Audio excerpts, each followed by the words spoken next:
վախի փորձում է վայել վախի մթնոլորտում, որպեսզի առաջիկա պատարագին զեղչվի Բերաթար Հայրապետի անունը, որը ըստ էության նաև հաստատեց նաև Նիկոլ Փաշինյանը, համեցեք։ Իրականում, բարև ձեզ, նախ իրականում այո դա սկանդալ է ու շատ մեծ սկանդալ, եթե քաղաքական էլիտան, լրատվական էլիտան դրա վրա ուշադրություն դարձնի, այսինքն հասել ենք մի իրավիճակի, երբ Հայաստանի ազգային անվտանգության ծառայության աշխատողը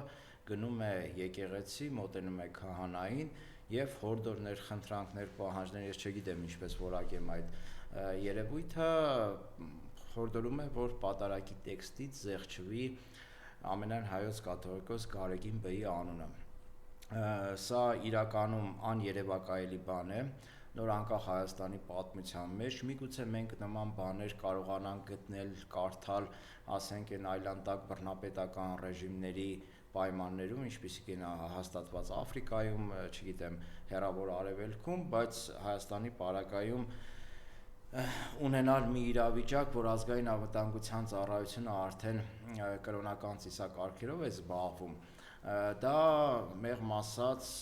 շատ խորը մտածելու տեղիք է տալիս եւ մեզ պարտադրում է ավելի զգոն լինել, ավելի սթափ նայել մեր պետության ապագայի կտրվածքով, որովհետև սա կարող է խոսել պետության չգոյության մասին, սա կարող է խոսել այն բանի մասին, որ Հայաստանում Հայաստանի վարչապետի պաշտոնը զբաղեցնող Նիկոլ Փաշինյանը, մենք դա ենթադրում էինք, գիտեինք, եզրակացնում էինք եւ այլն, որ ուժայիններին ազգային անվտանգության ծառայությանը ծառայեցնում է իր քաղաքական նպատակների համար։ Տեսեք, միջև այս բուն թեմային անդրադառնալը, թե ինչ է Նիկոլ Փաշինյանը կազմակերպում Շիրակում, պետք է մենք հստակ ֆիքսենք, որ Նիկոլ Փաշինյանի վերջին ակտիվացումը, վերջին շրջանի ակտիվացումը ընդդեմ հայ առաքելական եկեղեցու իմ գնահատականով պայմանավորված է օտար պետություններից, հատկապես Ադրբեջանից Փաշազադեի հրահանգներով, որովհետև այս ամենը սկսվեց այն բանից հետո, երբ ամենայն հայոց կաթողիկոս Գարեգին Բ-ն Ժնևում բարձրացրեց Բաքվում պահվող հայ գերիների խնդիրը, ինչպես նաև արցախահայերի իրավունքների իրացման խնդիրը, վերադարձի խնդիրը։ Դրանից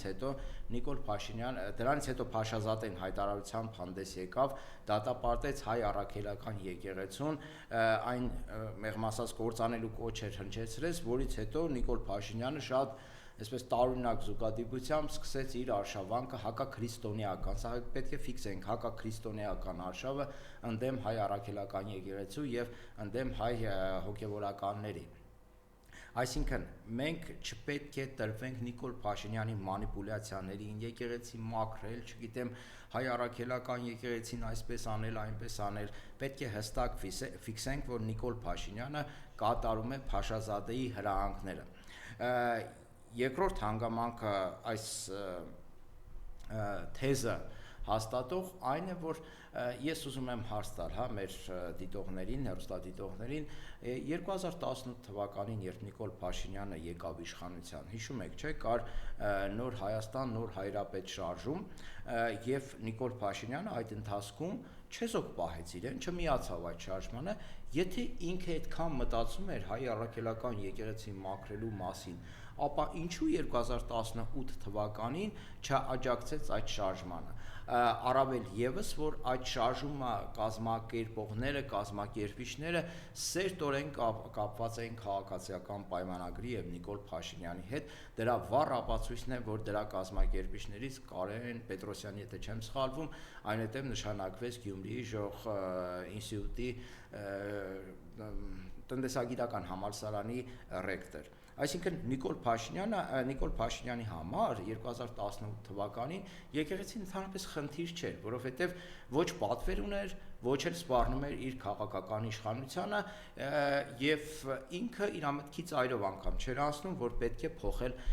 կամ մաքրել եկեղեցին, ինչպես ինքն է ասում։ Այն որ Նիկոլ Փաշինյանը առաջնորդվում է դրսից եւ հատկապես Ադրբեջանից եկող պահանջներով, եւս մեկ օրինակ բերեմ, որպեսզի հասկանանք, ինչ համատեքստի հետ գործ ունենք ու ինչպես պետք է նայենք Նիկոլ Փաշինյանի գործողություններին, որպեսզի մանիպուլյացիաների չենթարկվենք։ Նույն սահմանադրության խնդիրը։ Երբ նա 2018 թվականին եկավ իշխանության, շատերը հարց բարձրացրեցին, որ պետք է փոխել նախորդ սահմանադրությունը, որովհետև այն չի համապատասխանում մի շարք չափորոշիչների եւ արդյունավետ սահմանադրություն չի երկրի կառավարման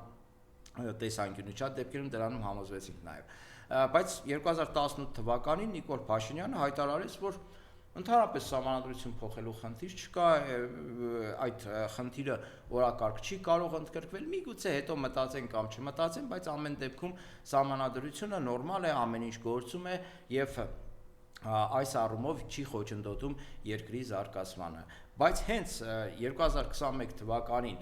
Իլհամ Ալիևը Բաքվում պահանջ դրեց, որ Հայաստանը պետք է փոխի իր սահմանադրությունը պայմանավորված նաև անկախության հռչակագրով, միանգամից Նիկոլ Փաշինյանը լծվեց գործի ու սկսեց խոսել այն մասին, որ մենք պետք է փոխենք սահմանադրությունը, քանի որ երկու կողմում ցլեր են, ցլերի նկատի ունի, դեպքում ինքը չգիտեմ ով է, ցլերի նկատի ունի Թուրքիային եւ Ադրբեջանին, մեզ կհոշոտեն, կհարձակվեն մեզ վրա եւ այլն եւ այլն։ Այսինքն ակնհայտ է, որ նույն սահմանադրության փոփոխությունը, նաև սահմանադրության փոփոխությունը Նիկոլ Փաշինյանը իրականացնում է Ադրբեջանի թելատրանքով։ Իրենք մի պահ հերքեցին, ասին չէ, Ադրբեջանի թելատրանք չկա, Ադրբեջանը այդ առումով որևէ խնդիր չի դրել, վերջերս էլ մի ամիս առաջ կարծեմ Արարատ Միրզոյանը խոստովանեց, որ խաղաղության պայմանագրի խոչընդոտ հանդիսանում է Ադրբեջանի կողմից դրված սահմանադրությունը փոխելու պահանջը։ Սա եւս մեկ ապացույց առ այն, որ Նիկոլ Փաշինյանը առաջնորդվում է Բաքվից, հրահանգվում է Բաքվից կոնկրետ եկեղեցու դեմ պայքարի, նաեւ սահմանադրությունը փոխելու առումով։ Եվ հիմա այս համատեքստում եթե դիտարկում ենք, ապա ամբողջովին տրամաբանական է թվում Նիկոլ Փաշինյանի գործողությունները, այն հակաօրինական գործողությունները, որ նա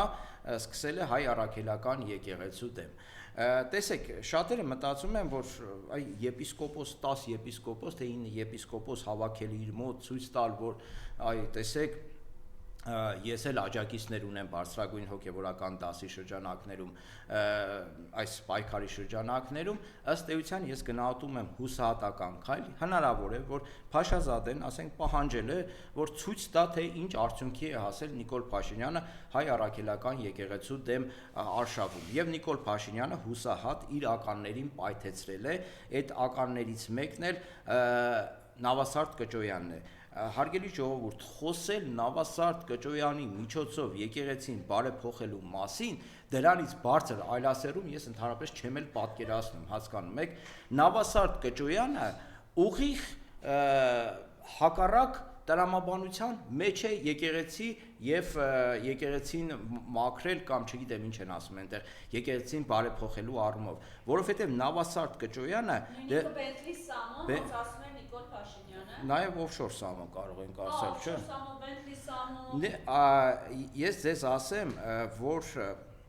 Նավասարդ Կճոյանը 2013 թվականից, հիշեք, գտնվում է լրատվամիջոցների թիրախում այն բանի համար, որ նա օֆշորային սկանդալի մեջ էր հայտնվել։ Այսինքն դա վերաբերում էր փողերի լվացմանը, խոսքը գնում էր միլիոնավոր դոլարների մասին, խոսքը գնում էր ինչ-որ մի գործարարի գցելու մասին եւ նմանատիպ անջորնի պատմություններ։ Հետո եղավ Բենթլիի պատմությունը, երբ հայտնաբերեցին, որ Կճոյանը Բենթլի ունի։ Սկսեցին արդարացումները, այն ժամանակվանից մենք քննադատում ենք կոնկրետ ես, ասում եմ, որ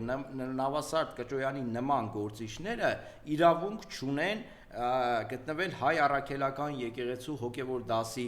մեջ եւ նրա տիպի հոգևորականները պախարակում են ընդհանրապես հայ առաքելական եկեղեցին։ Եվ հենց այդ հողի վրա էլ նաև մենք գժտվեցինք Միքայել Սրբազանի հետ, ով այն ժամանակ ասում էր, որ այդ Նավասարդ Կճոյանը իր հոգևոր եղբայրն է եւ պետք չէ նման կոշտ քննադատության ենթարկել։ Բայց փաստորեն հիմա ստացվում է այնպես, որ նույն այդ Նավասարդ Կճոյանը ուխտադրուժ կերպով, դավաճանի կերպարով գնում հանդիպում է այն մարդու հետ, ով ուղակի հրահանգ է տվել բանտարկել Միքայել Սրբազանին ոչ մի բանի համար, նաև Բագրատ Սրբազանին ոչ մի բանի համար։ Ու այսպիսի ուխտադրուժ, այսպիսի սկանդալային պատմությունների մեջ հայտնված Նիկոլ Փաշինյանի գնահատականով Բենթլի Սամո կամ չգիտեմ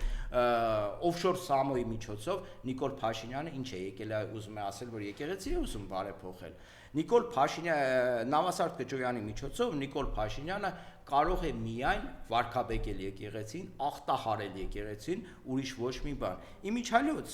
մյուս սրբազանները, ովքեր հանդիպել էին Նիկոլ Փաշինյանի հետ, Կճոյանից այդքան էլ պակաս տղեկ չեն, էլի, եթե տեսանկյունով նայենք, ասենք, եթե Կճոյանը բենտի էր վարում, ես մի սրբազան, ես անունը չգիտեմ, հա, այո։ Բոտեքսով, Բոտեքս էր, նու մի խոսքով համերով էր դուրս գալիս, հա, բա Նիկոլ Փաշինյանը չի ասել, երիտասարդ էլ էր, չէ, երիտասարդ, բա այդ համերը քեզ որտեղից, մի հատ հաշվետվություն չտաս, բա Կճոյանից հաշվետվություն էր պահանջում Նիկոլ Փաշինյան, Անուշավան սրբազանից հաշվետվություն չես պահանջում, թե համերը որտեղից Անուշավան սրբազանին, բա այ մյուսը անունը ճիշտն ասած դժվար է, չեմ կարողանում այս մեկը Մասոցիատ, հա, ինչ է կոչվում, հա։ Թեմի առաջնորդը, ես կողմ չեմ երի կրկնեմ, որ այդ գաղտնի ձայնագրությունները ի հայտ բերվեն եւ մարդկանց վարկաբեկեն, քանի որ Նիկոլ Փաշինյանը նման խաղի կանոններ է սահմանել, բայց այդ հոգեվորականի հետ կապված էլ պարզվեց, որ այդ մարդը, ասենք, այդ ձայնագրության մեջ անօրինական կապի մեջ է եղել իր ընկերոջ կնոջ, թե քահանաներից մեկի, հա, մտերիմ քահանայի կնոջ հետ հարաբերություններ ունեն։ Հարցազրույցի ժամանակ խոսում է այն մասին, որ ինքը դեմ էր, որ Բագրատ Սրբազանը սկսել է քաղաքական պրոցեսները, բայց նույն պահին մեր գործընկերը Բորիս Մուրազին տեսանյութ է պատրաստում, որտեղ երևում է, թե ոնց է այս անձնավորությունը գնում Կիրանց շարժման օրերին Բագրատ Սրբազանին ընդառաջ, եւ երբ որ ասում է եկեղեցին պետք է քաղաքականությամբ չզբաղվի, ինքը երբ որ Նիկոլ Փաշինյանին հանդիպեց, ասաց, որ իրավունք չունեք մտնելու մայրաթոր, դա ձեր տիրույթը չէ, ինչ եք կարծում։ Իրենք Նիկոլ Փաշինյանի մեջ մոտ մտել են խոնար հարցի կարգավիճակում եւ հետեւաբար իրենք չէին կարողանալու Նիկոլ Փաշինյանին նման հարցադրումներ անել։ Հիմա վերադառնալով Նիկոլ Փաշինյանին, որ ինքը արդարանում է այն պահով, թե ինչու է նման արշավ սկսել եւ փորձում է մաքրել հայ առաքելական եկեղեցին, ինքը իրեն համարում է, ասում է, ես բարեպաշտ քրիստոնյա եմ, բարեպաշտ առաքելական եկեղեցու հետևորդ, այդ դու եթե բարեպաշտ առաքելական քրիստոնյա ես, եկեղեցի այցելող, եկեղեցու կանոնադրությունն իմացող, եկեղեցու սահմանած կանոններով ապրող, բա այդ կնոջը, այսինքն կնոջ չեմ կարող ասել, որովհետև եկեղեցու տեսանկյունից դու քո Աննա Հակոբյանի հետ ընդհանրապես անօրինական կապի մեջ եք, եկեղեցու տրամա այն կանոնակարգով, այն կանոնադրությամբ, որին դու շատ հղումներ ես անում։ Այ բա կնոջդ հետ եկեղեցուն չես ամուսնացել։ Եթե այդքան բարեպաշտ քրիստոնյա ես, բա քո օրինակով ցույց տայիր, որ առաքելական եկեղեցու հետևորդ ես եւ շարժվում ես եկեղեցու տարին եւ ոգուն համապատասխան։ Չես արել, չէ, որովհետեւ այդ ժամանակ քեզ ընդհանրապես չի էլ հետաքրքրել առաքելական եկեղեցին, դու այլ շարժառիթներ ես ունեցել լրագրությամբ եւ քաղաքականությամբ զբաղվելու համար, կոնկրետ այդ շրջանում հավանաբար փողի խնդիր ես լուծել կամ այլ տիպի խնդիրներ։ Այսինքն ես ուզում եմ ընդհանուր այս համատեքստը ներկայացնելով ֆիքսել, որ Նիկոլ Փաշինյանը ընդհանրապես այս առումով Նիկոլ Փաշինյանի հետ վեճի մտնել պետք չէ, վեճի մեջ մտնել պետք չէ, որովհետև ակնհայտ է, որ նա քաղաքական պատվեր է կատարում, որը ստանում է դրսից, ամենայն հավանականությամբ, շատ մեծ հավանականությամբ Փաշազադեից, եւ ինքը ամեն գնով թքած ունենալով օրենքի սահմանադրության բոլոր հնարավոր կարգերի ու կանոնների վրա ինքը փորձում է կազմալուծել, կազմաքանդել հայ առաքելական եկեղեցին։ Հետևաբար այս տրամաբանության մեջ պետք է դիտարկել Նիկոլ Փաշինյանի գործողությունները եւ ինքը չի խորշում չհերքել, որ ազգային անվտանգության ծառայության աշխատակիցները գնացել են Տեր Սուրբ Հակոբ եկեղեցու, կարծեմ Տեր Ղևոնդ քահանայի մոտ եւ հորդորել են, որպիսի պատարակից զեղչվի Գարեգին կաթողիկոսի անունը։ Այսինքն մարդը հայտարարում է, որ մի ժամանակ ասում էր, որ ԱԾԱ-ականները պետք է գնան սատանա բռնեն, Հիմա ընկել է հոգևորականների տեքստերի հետևից, պատարագի տեքստերի հետևից այդ մարդը։ Ահա, այսինքն ոչ մի կարմիր գիծ չկա այս մարդու առումով։ Սա իրականում, եթե նորմալ պետություն լինեինք, ոչ միայն հրաժարական պետք է տար ԱԱԾ պետը, այլ հրաժարական պետք է տային ամբողջ ուժային կառույցները, այդ թվում նաև երկրի ղեկավարի պաշտոնը զբաղեցնող մարդը, որովհետև ազգային անվտանգության ծառայությունը չի կարելի օգտագործել անօրինական կերպով, չի կարելի օգտագործել քաղաքական նպատակներով եւ նմանատիպ այլ անհասկանալի նպատակներով։ Այս թեմայի հետ կապված ԱԱԾ-ն օգտագործելու եւ այլնի մենք գիտենք, որ Նիկոլ Փաշինյանը այնքան է զրկվել հանրային աջակցությունից, որ ինքը մնացել է ուժայինների հույսին։ Այսինքն, չունենալով հանրային որևէ աջակցություն, նա բացառապես նստած է ուժայինների սվինների վրա, ես ասեմ, մի քանի անգամ ասել եմ, որ ուժայինների սվինների վրա նստելը շատ ցավոտ է։ Չի կարելի է ինչ-որ իշխանություն պահել, բայց պարբերական նման իշխանություն պահելը անիմաստ գործ է ըստ էության։ Պարոն Ախասյան, տեսեք, նաև կա այսպես հանրային խնդրանք, պահանջ հորդոր վեհափառ հայրապետին, որ առաջիկա եպիսկոպոսաժողովի ժամանակ կարգալույծ արվեն այս հայ առաքելական եկեղեցուն դավաճանած եպիսկոպոսները եւ վրընդվեն նաև իրենց թեմերից, դրա մասին նաև իրենց նամակում խնդրանքում գրել էին Բագրատ եւ Միքայել Սրբազանները։ Խնդրեմ ձեր խոսքը, ձեր կոչեցնասով։ Ես միանշանակ կողմ եմ, որ այդ եպիսկոպոսները, գոնե դրանց մեծ մասը, չէ, ես ուրիշ բան եմ այս առումով ասում, գոնե դրանց մեծ մասը առանց Նիկոլ Փաշինյանի հետ հանդիպելու, հələ դեռ դրանից առաջ վրընդվեին հայ առաքելական եկեղեցուց։ Ես համոզված եմ, որ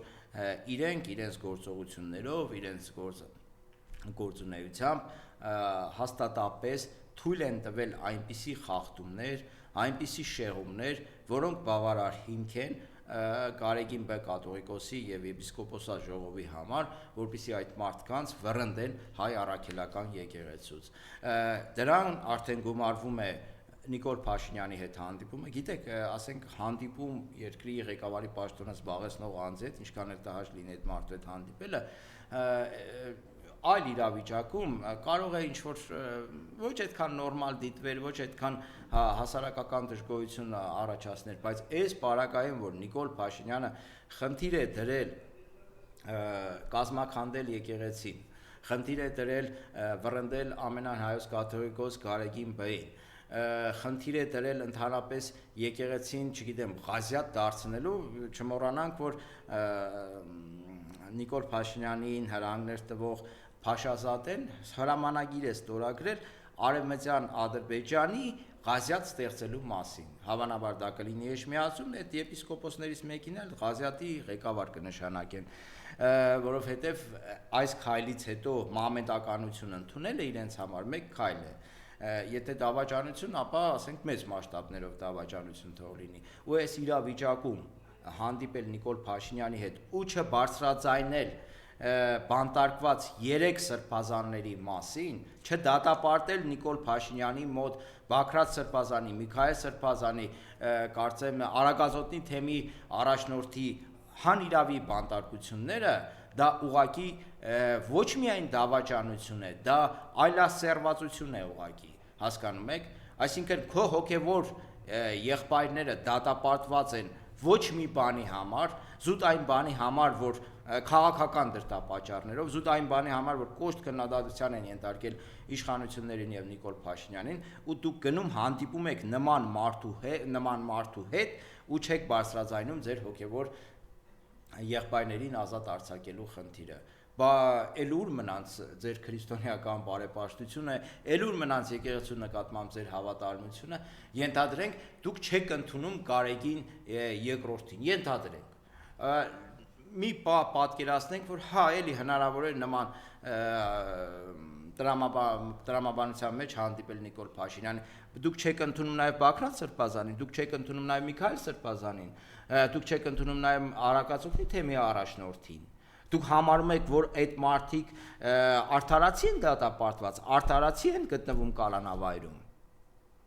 Դա նշանակում է, որ դուք խոսում եք չքաղաքականացնելու մասին այս ամեն ինչը, բայց ձեր այդ քայլով ամենաշատն եք քաղաքականացնում ու ոչ միայն քաղաքականացնում եք, այլ կանգնում եք մի մարդու կողքին, ով ոչ միայն հակաեկեղեցական պայքար է մղում, ոչ միայն կազմաքանդում է հայ առաքելական եկեղեցին, այլ նաև սա հակաքրիստոնեական շարժում է, սա քրիստոնեության դեմ ուղղված շարժում է, որը ղեկավարում է Նիկոլ Փաշինյանը։ Եվ պարոն Ալխասյան, եթե այսպես ամփոփենք մեր զրույցը ու այս իրականության մեջ մենք ունենք նաև այսպես ներքին այդ խնդիրներ, մենք տեսնում ենք, որ օդի աղտոտվածությունը ուղղակի սարսափելի է ցուցանիշը, որը քասկեղածին է եւ սրա հետևանքները ես չգիտեմ որոնք են, գիտենք ավելի շուտ հետսետերը լինելու է քասկեղն է լինելու եւ այլ ծանր հիվանդություններ, որևէ բան չեն անում այս մասով։ Նիկոլ Փաշինյանը ազգային ժողովում խոսում է թոշակներ, ասում է 10,000 բարձրացնենք, մարդը չիմանա ինչ անի։ Ասում է ինչ 10,000 ժամը բարձրացնենք, ինքը չիմանա այդ փողը ոնց ծախսի թոշակ, առնես ծաղրը։ Երեք Մայր Հայաստանից Արմենակ Դանելյանը նշեց, որ այս տարի նախատեսված է միայն քաղաքապետարանի պարգևավճարների համար 1 միլիարդից ավել գումար է դուրս ելնելու։ Խնդրեմ այս մասով ձեր տեսակետը։ Տեսեք, ինչ վերաբերում է օդի աղտոտվածությանը, բնապահպանական խնդիրներին, պետք է ֆիքսել, որ ինչպես բոլոր ոլորտներում, այս ոլորտում եւս Նիկոլ Փաշինյանի իշխանությունը նրա Ավինյան Տիգրան անունով դրածոն Երևանի քաղաքապետարանում դրանք ապաշնոր կառավարիչներ են, իրենք ընդհանրապես տոտալ կերպով վարի են տվել Երևանի կառավարումը եւ մենք բարբերաբար խոսում ենք այս մասին, որ ի վերջո Երևանը կանգնելու է էկոլոգիական աղետի առաջ ու հիմա Երևանը ըստ էության կանգնել է էկոլոգիական աղետի առաջ։ Հիմա խոսում են, արդարացնում են եղանակային պայմաններով, չգիտեմ, սեզոնային եւ այլն, այլ ուրիշ քաղաք, այլ ուրիշ պետություն չկար, որ ասենք նման խնդրի առաջ կանգներ, հա, մեգապոլիսներ կան 10 միլիոն, 20 միլիոնանոց, իրենք այդ խնդիրը չունեն, ասենք Տոկիոն այդ խնդիրը չունի, դուք Երևանում այդ խնդիրը ունեք, դուք խոսեք այն մասին, որ ապօրինի ծառահատումներ եք անում, խոսեք այն մասին, որ էկոցիդ եք իրականացնում Երևանում, խոսեք այն մասին, որ Երևանը սարքել եք շին հրապարակ, սարքել եք բետոնային մի հատ քաղաք, որտեղ ամեն քայլափոխին, ամեն քառակուսի մետրի վրա բետոն է լցված, խոսեք այն մասին, որ պուրակները կտրում եք, կանաչ տարածքները բռնազավթում եք ու այդտեղ բետոնային շենքեր եք կառուցում, բա ինչ էիք ուզում, սեզոնը կամ եղանակես առումով ինչ կապ ունի, որ համաշխարհային հակառեկորդներ եք սահմանում օդի աղտոտվածության հետ կապված։ Դուք Երևանի կառավարումը տապալել եք բնապահպանական առումով, տապալել եք երթևեկությունը կարգավորելու առումով, տապալել եք ընդհանրապես Երևանը հարմարավետ քաղաք դարձնելու առումով։ Սա զարմանալի չէ, որովհետև այլ բան Ավինյան Տիգրանից եւ Նիկոլ Փաշինյանից սպասել հնարավոր չէր, ու այս համատեքստում, քանի որ բնապահպանության մասին այս խնդիրը բարձրացավ, ես ուզում եմ նաեւ շեշտել այն բնապահպան ակտիվիստ կոչվածների մասին, ովքեր օր ու գիշեր վայնասուն են դնում հանքերում օդի աղտոտվածության հետ կապված, վայնասուն էին դնում, որ հանքերը վատ են, պետք է փակվեն, իմիջիայլոց նույն պահանջը դնում են նաեւ Բաքուն, Ադրբեջանից նման պահանջներ կան, իրենք Բաքվից խոսում են ջրերի աղտոտվածության մասին, հղում անելով այստեղի բնապահպան ակտիվիստ կոչվածների վրա եւ պահանջում են, որպեսզի հանքերը փակվեն։ Մի օր էլ գալու է Նիկոլ Փաշինյանը դնելու այդ հանքերը փակելու խնդիրը երկիրը կանգնեցնի տնտեսական ճգնաժամի առաջ։ Բա այդ բնապահպան կոչված ակտիվիստները, որոնք միլիոնավոր դոլարների գրանտներ են ստացել այս վերջին տարիների ընթացքում, լսել եք, որ մի բառ ասեն, մի թթու խոսք ասեն իշխանություններին, մի բողոք կազմակերպեն, ասեն, այս ինչ եք անում, բա կարելի է միլիոնանոց Երևանի օդը նման վիճակի մեջ դնել, աղտոտվածության այս աստիճանի հասցնել, բա կարելի է, որ Նուբարաշենի աղբանոցը, ես չգիտեմ, այդ միջնադարել չի, չգիտեմ ինչ այլանդակություն է, միջը Նուբարաշենի աղբավայրի խնդիրը չլուծեք, իմիջիայլոց ոչ միայն Երևանում է այդ խնդիրը կա նաև Գյումրիում, կա նաև Վանաձորում մեծ աղբավայրի եւ այրվող աղբավայրի, որը թունավորում է քաղաքների մթնոլորտը։ Այդ մասին իրենք մոռանում են, որովհետև ըստ էության իրենց պատվերը հանքերի դեմ է խոսելն է, բնապահպանությունը այստեղ իրենց չի հետաքրքրում։ Այսինքն իմ մոտ տպավորությունն է, որ իշխանությունն ու այդ բնապահպան ակտիվիստ կոչվածների մեծ մասը դաշինքի մեջ են մտել իրար հետ հանրապետության օրինակ 3 մեծ քաղաքների օդը միջև վերջ աղտոտելու բնակչությանը դարձնելու հաշմանդամ, որ այլ կերպ սա բնորոշել հնարավոր չէ, որովհետև այսպիսի մի հետազոտություն կար, կարծեմ Կարինե Վարդանյանն էր հրապարակել, օրինակ Բրիտանիայում հաշվել են, որ 1 ֆունտ, եթե ծախսում ես կանաչապատման վրա, տարիներ հետո շահում ես 7 ֆունտ, որովհետև 1 ֆունտը ծախսած կանաչապատման վրա խնայում է 7 ֆունտ առողջապահության մեջ, այսինքն բնակչությունը ավելի քիչ է